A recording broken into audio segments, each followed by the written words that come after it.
Welcome to the Next Chapter Experience podcast with Jeanette Lissette. Thought leaders explore the mindset, wellness, and wealth needed to realize next level transformation. Let's get started. Welcome to the Next Chapter Experience. I'm your host, Jeanette Lissette, and today's guest is Barry Nicolaou. And Barry believes that to understand our very thoughts can sabotage or assist us in creating the life we really want. And he believes that is the pressing conversation of our time.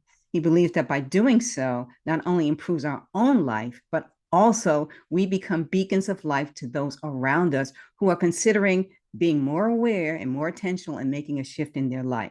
Barry is also the author of an international #1 best-selling book, The 11 Master Secrets to Business Success and Personal Fulfillment, which was created to intersect the ideas behind economic independence and a life lived with purpose and passion. Barry, welcome to the Next Chapter Experience. I'm looking forward to this conversation. Oh, Janet, that was such a beautiful introduction. Thank you so much for having me in this space with you. It's beautiful. I'm looking forward to this conversation because I think that there are a lot of parallels to your journey. And I'd like Yeah, to, if you wouldn't mind, start there. no problem. No problem. I'll give you the short version because we could be talking for days on the experiences that bring us all together into who we are. So essentially, it was 8 years ago now. I was in the shoe industry at the time, selling shoes at wholesale. And I was driving on my way to an appointment, and I got a phone call in the car saying that my client was running late. So I said, no problem, I can kill the hour, more or less.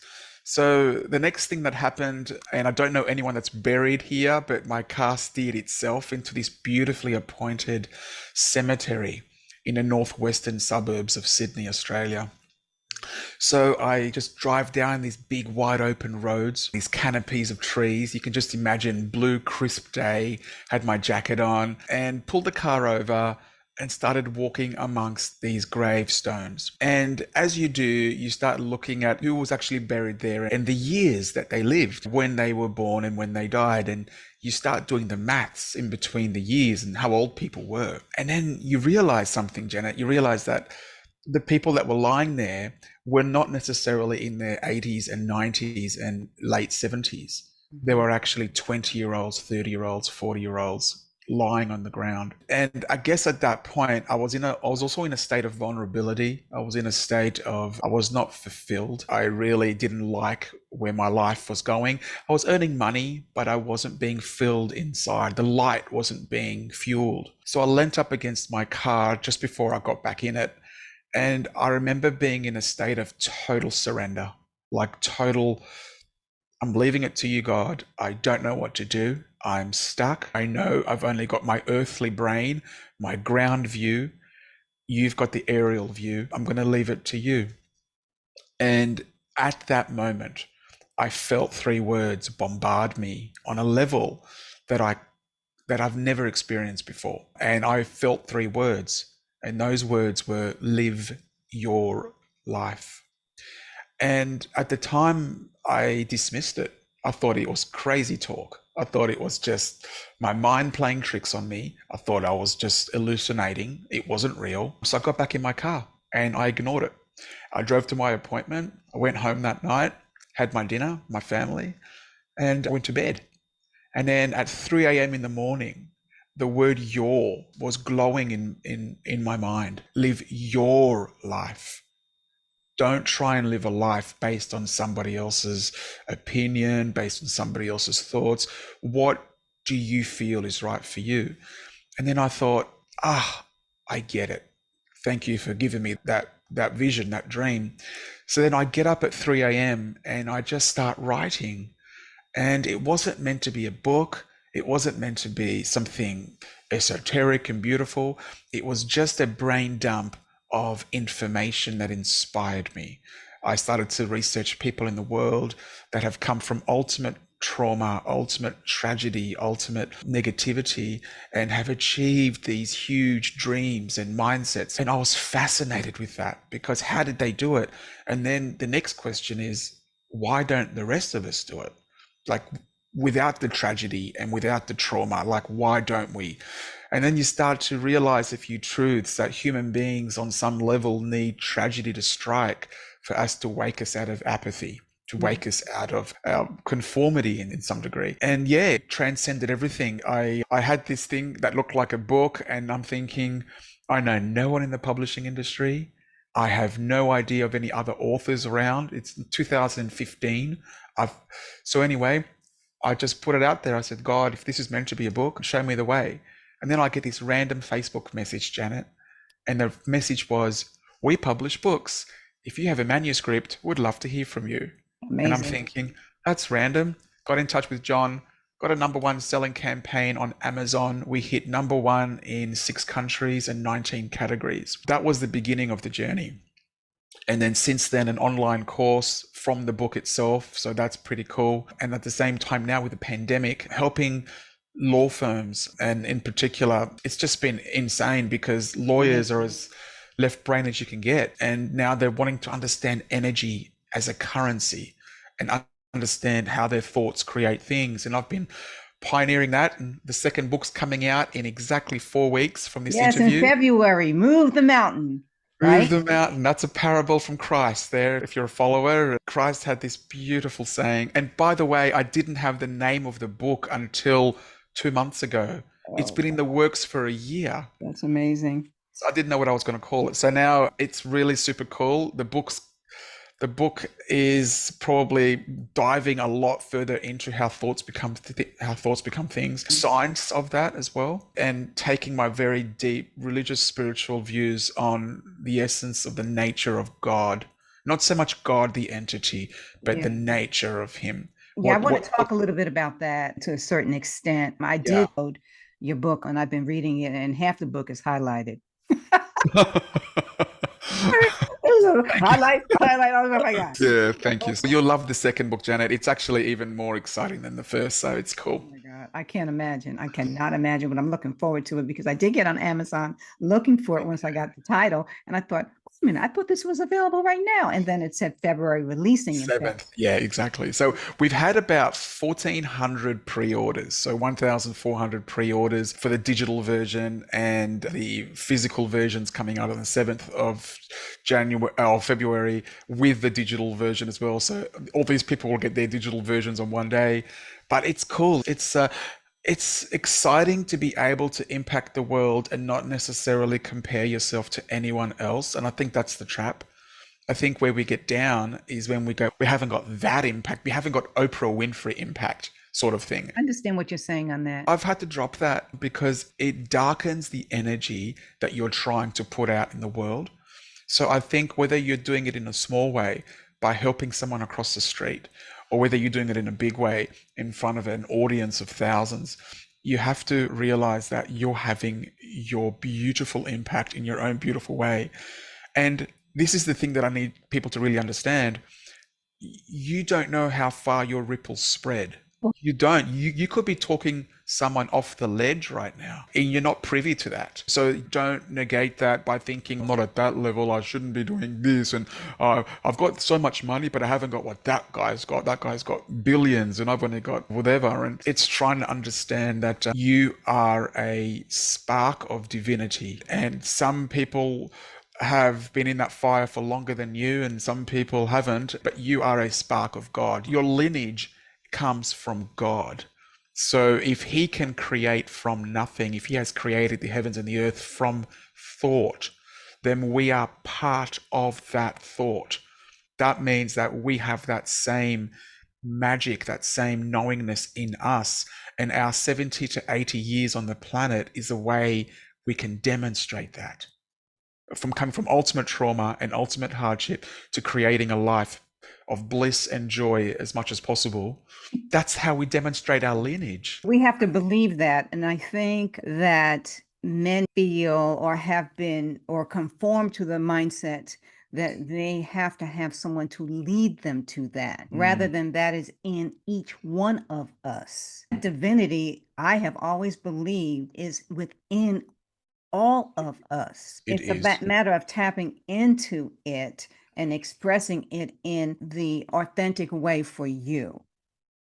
Absolutely. And once you realize that the power is within, You stop looking at the world as a whole to try to fix you.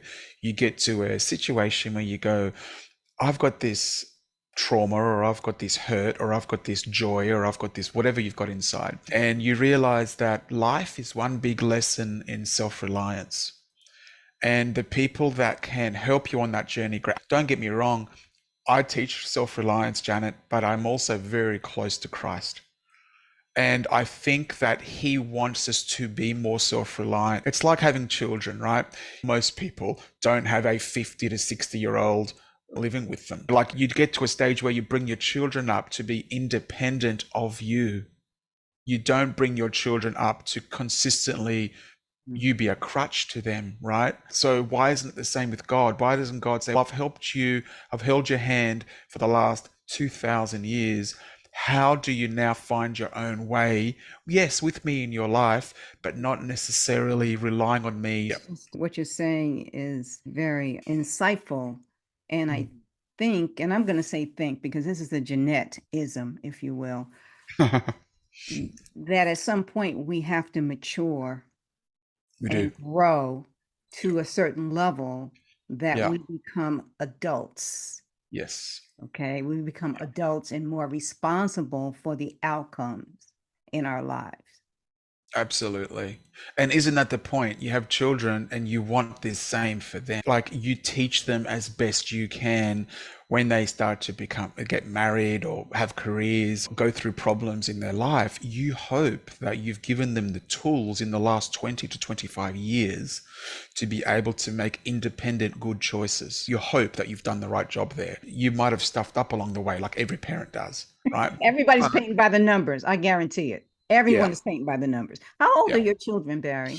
So Grace is 5 and Harmony is 2.5. God bless you. You got about 5 good years before they start thinking on their own and start looking at you sideways, okay? Yeah. You know, the new book, I've dedicated the first 5 pages to them, and I've gone through my trials and tribulations, and I write in this book, this is a possible guide for you. You can choose to put the book on the shelf, or you can choose to embrace it. That's totally up to you.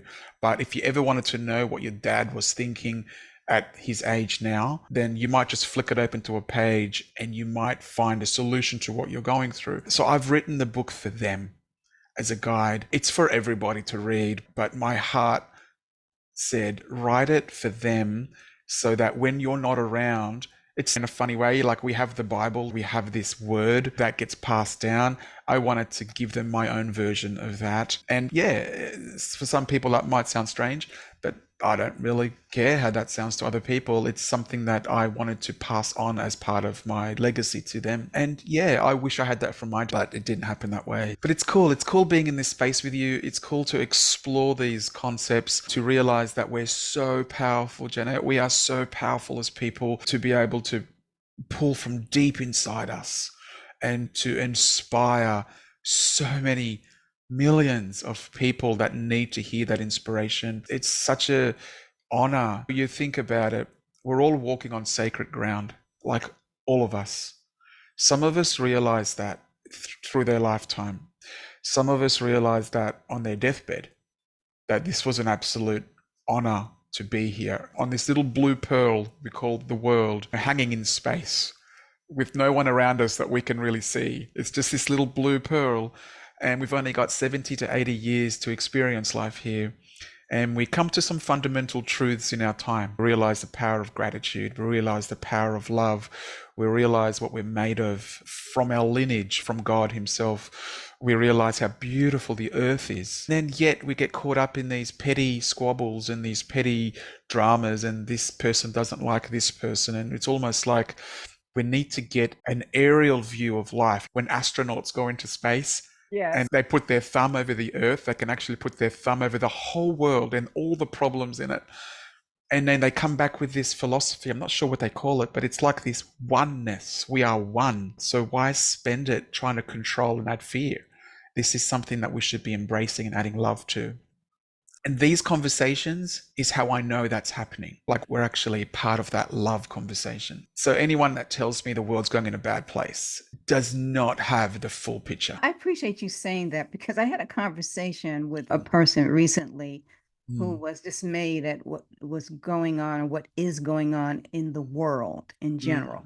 mm, And she expressed a lot of sadness and unhappiness about the future. And I listened and I thought to myself, and I expressed it. I said, I certainly am aware of what's mm, going on in the world. mm, However, this is the perspective that I have mm. during the time that I am here Yeah. for whatever the span of time is. I am going to be grateful for what I have, what my experiences have been, and the Mhm, possible impact that I could have moving mm, forward during this period of time. No matter where the world goes, it will go. But during this phase of the mm. world where I am participating in, it is my Spot on. responsibility, okay, to make it the best life for myself and others as I can. Do Beautiful. that. I feel that I have contributed to the future in my way. And that's such a beautiful response because while you're here, Janet, you bring your light and you encourage others to do the same. Like just one way is this podcast, right? Just one of maybe 20 ways that you're doing it. I have those conversations too. And the way that I approach them is I go back to science and I just postulate, and this is actually in the next book.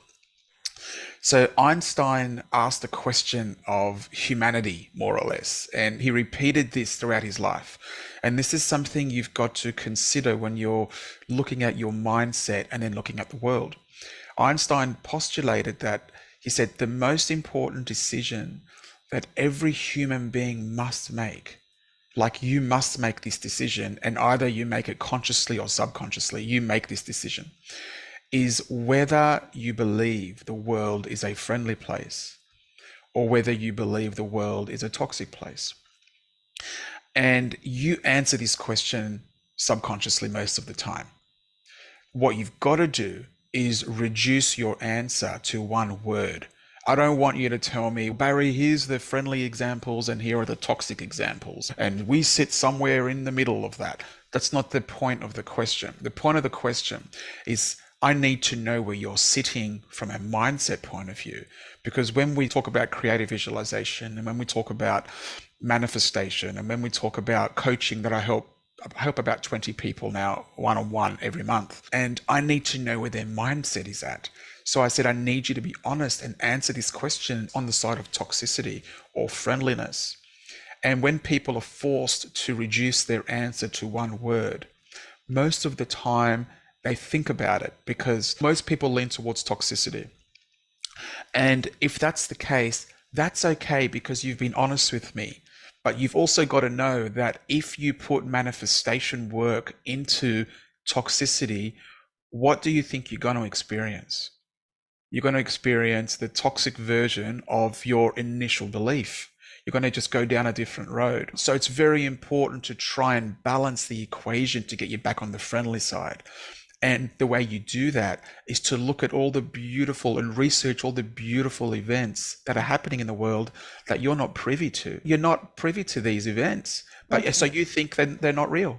That's But interesting that you should say that because I just had the cosmos is working for us. We need to stay in touch, okay? Because just 3 days ago, Mm. someone said, "Oh my gosh, here's Arizona, and it's so cold here now. I expected it to be warmer, and it rained yesterday."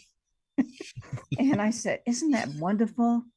Yeah, If get to we get experience that. we get to experience that." And then for Yeah, me, it's never partly cloudy; it's always partly sunny. yeah, And love they it. said to me, "You always are looking at the bright side of things." And I said, "What other way is there There's another way, but it just for doesn't me?" it just doesn't lead to, and probably Janet, you've realized this early in the piece. It doesn't lead to a nice place. It leads often to bitterness.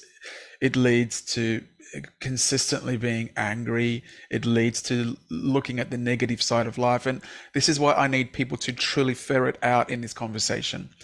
Your predisposition to how you feel the world operates, the world and the universe will show you examples of that truth.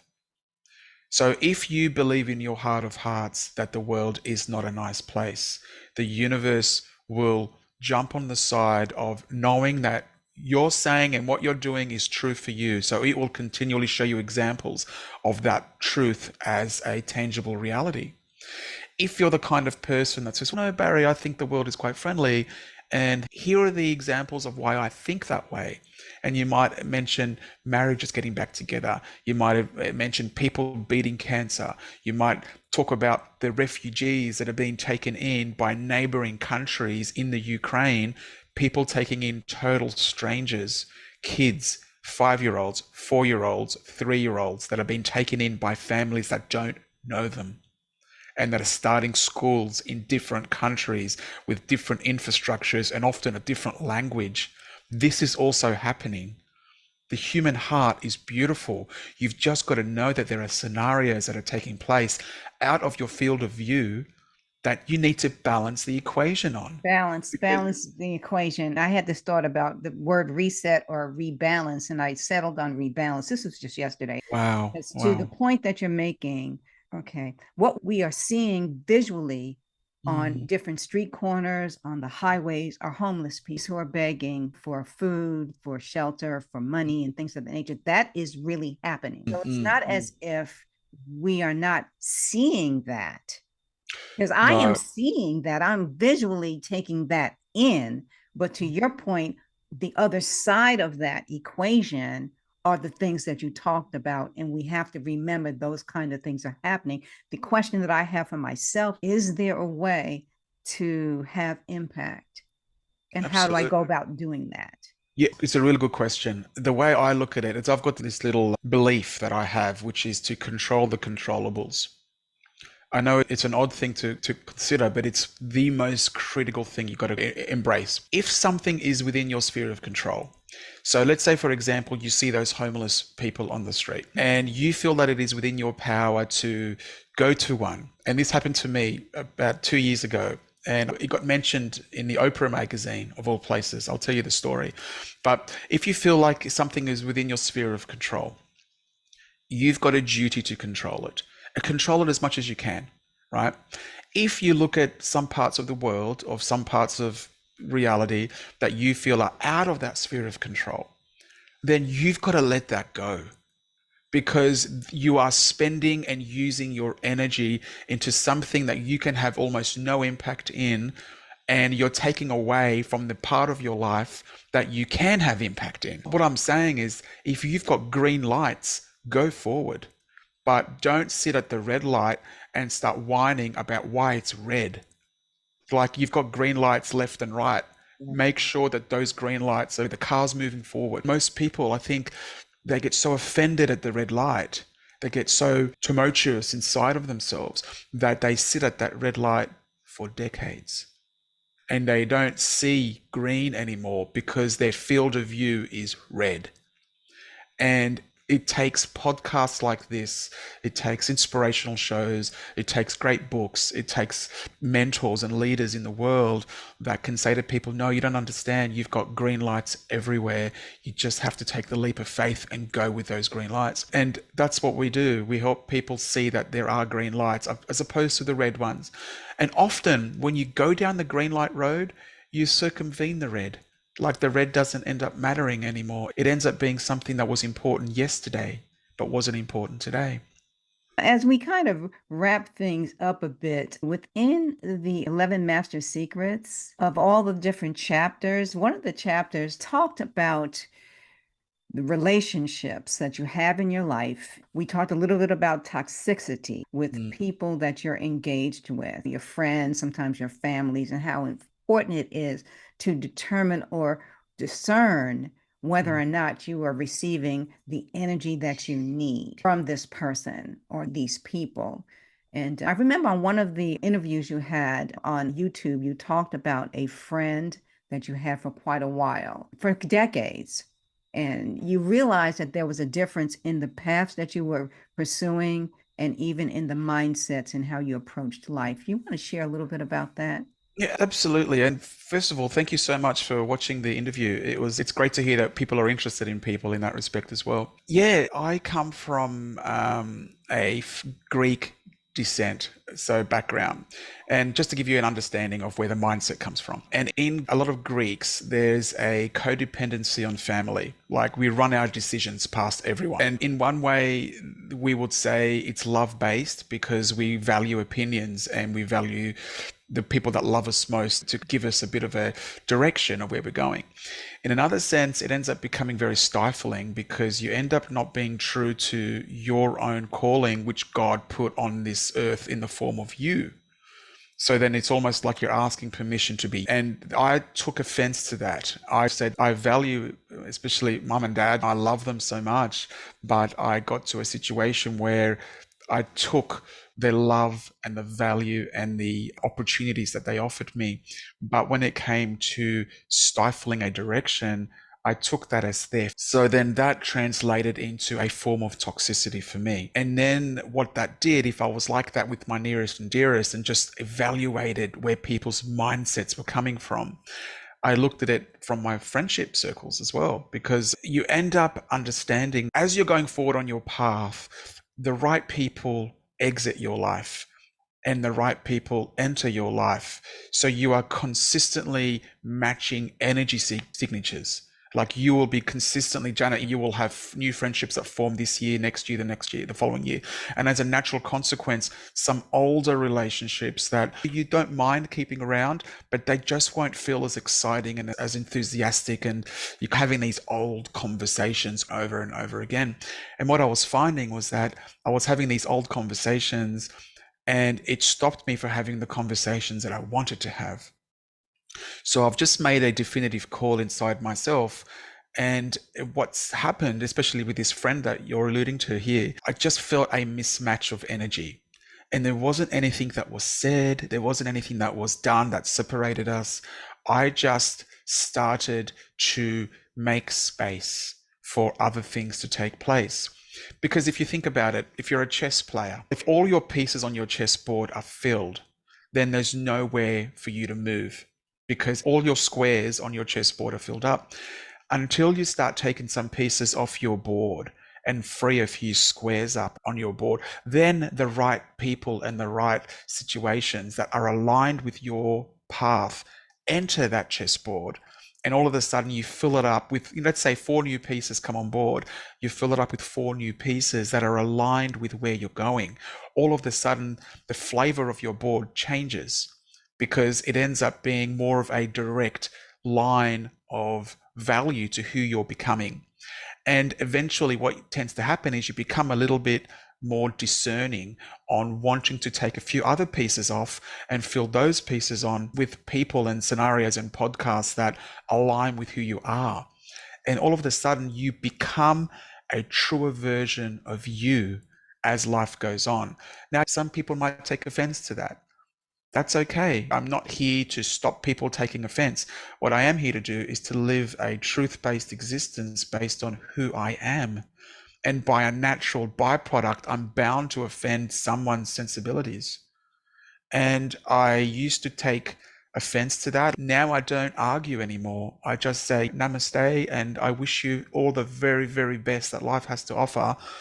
I'm going in this direction. And you start to be more decisive on what that world looks like and who you want inside it.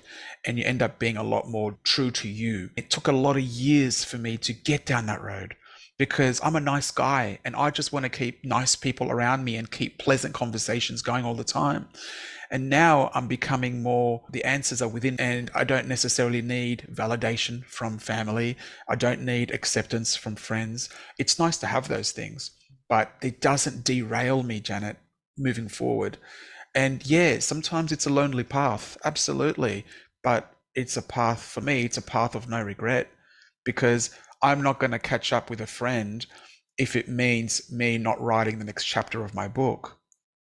So, Understood. yeah. So for me, it ends up being quite a personal energy that I've learned. And toxic is a harsh word, but it's a word that for me describes what I can cut out. It means that I can refocus that energy on good and helping that homeless man, or writing the next chapter of my book, or getting up at 5 a.m. when all my friends right now are sleeping, getting up at 5 a.m. and inspiring, like it is something that fuels me. And why would you not do that? And I'm teaching self-reliance. So I hope that everyone takes a piece of that and just does what is right for them, and then impacts the world in their own beautiful, unique way, and not hide any of themselves because they're trying to keep family or friends happy.